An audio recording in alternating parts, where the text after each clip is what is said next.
Do you know many people are having trouble with using a twin needle on their sewing machine? Don't worry. In this video, we'll show you how you do this. Let's start. Step 1.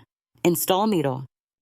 Start by installing the twin needle, ensuring the flat side faces back. Step 2. Add spool pin.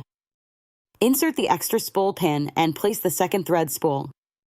Step 3. Thread needles. Thread both needles separately.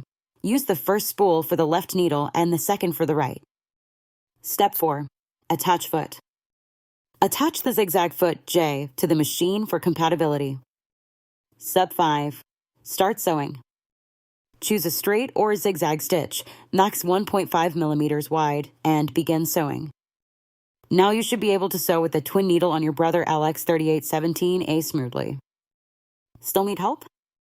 Visit our website for the complete manual.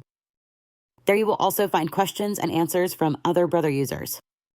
Did you find this video helpful? By subscribing, you help us continue to answer users' questions. So, subscribe to our channel. Thanks for watching and see you in the next video.